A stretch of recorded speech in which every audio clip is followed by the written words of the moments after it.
As a part of athletic culture, boxing has been evolving differently in every single country. For example, in the UK and the US, boxing has, automatically become mainstream almost since the very early beginning of the art, and they almost immediately started to produce high-level athletes.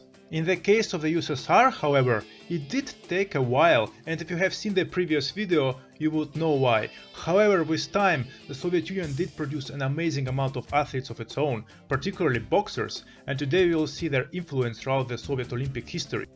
Starting from the 1952, the most important event in the lives of the Soviet boxers has become the participation in the Olympic Games. Although boxing has officially become a part of the Olympic sports in 1904, it took Soviet Union over 30 years until it finally started participating in this athletic discipline.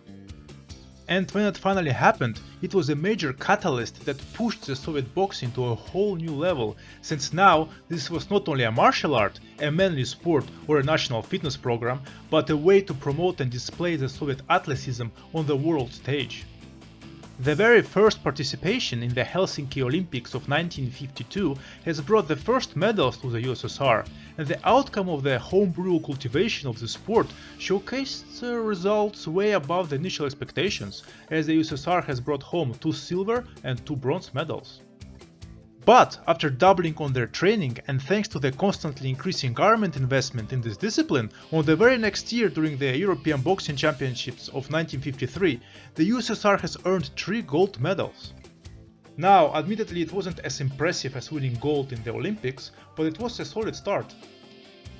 But a prodigy was in the making behind the scenes. Many of the Soviet successes in the boxing of this era were thanks to the performance of Vladimir Popinchenko. He was one of the most influential Soviet boxers in the 50s and 60s.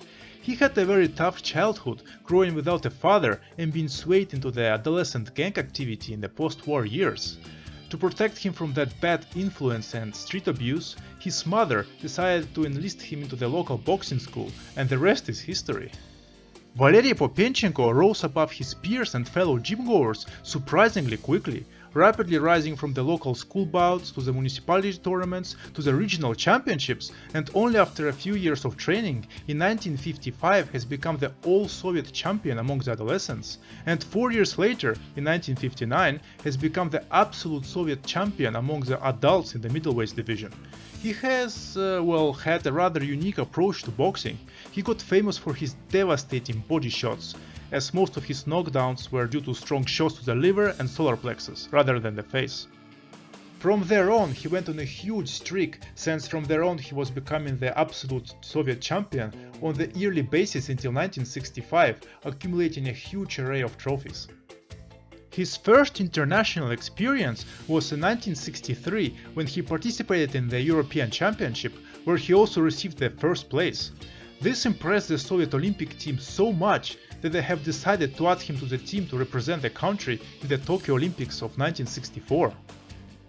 During the Olympics, Popinchenko was initially extremely nervous, as it was his first event of this magnitude. He felt the weight of his entire country on him, and meeting high hopes of his coaches and teammates was taking its toll.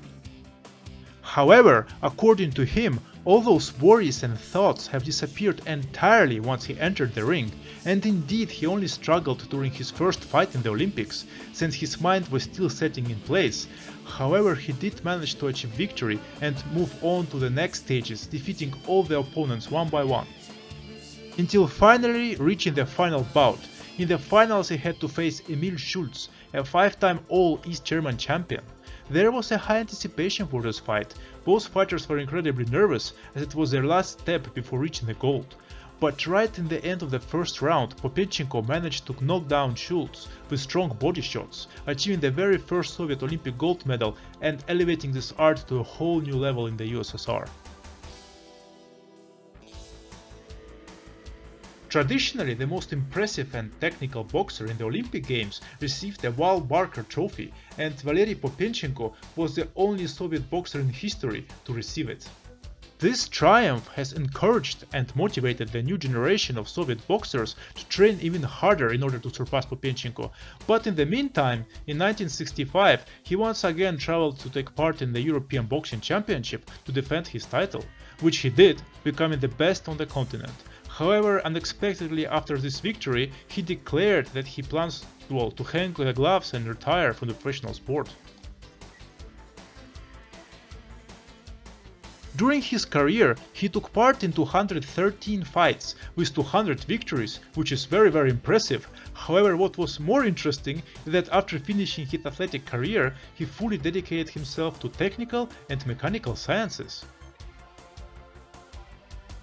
The next generation of the Soviet boxers had to work really hard to get out of the shadow of Popinchenko, and there were many who have reached an amazing success, such as Boris Lagutin, who won 2 gold medals, and Valery Sokolov, who got active from 1968 and also has brought a lot of gold to the country, but still his successes were not as significant as the one of Popinchenko. Overall, the success in the boxing stage has reached such a high level that until the Seoul Olympics of 1988, the Soviet Union has accumulated 51 gold medals. The only other comparable countries in terms of medals were Cuba and the United States.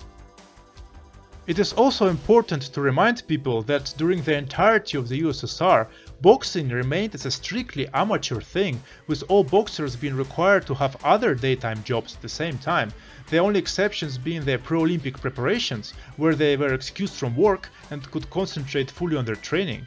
So, taking all that into the consideration, it is very impressive what they managed to achieve. After the collapse of the Soviet Union, the next generation of boxers carried on the legacy of the Soviet way of training and showcased to the world what it had to offer. Boxers such as Klitschko brothers, Gennady Golovkin, Sergei Kovalev, and Vasily Lomachenko. All of the boxers mentioned above had a rather unorthodox training regime, well, by the Western standards at least. We can discuss their techniques and training styles in a separate video. I think it would be rather interesting. In your opinion, what unique aspects of the Soviet boxing stand out the most? Let me know in the comments below. The next video will be about something a little different. I would like to discuss my research into the traditional Chinese martial arts, as I have been practicing during 17 years and I have been analyzing and researching data on my own. Basically, I would like to talk about how Kung Fu or Chinese martial arts have changed since Mao Zedong came to power, and why their modern masters actually are inept at fighting. There are many misconceptions in this area and I would like to clear them out. For all the martial arts fans out there, I think it will be very interesting. So until then, remember to stay strong, stay healthy, and to never neglect knowledge. Peace out.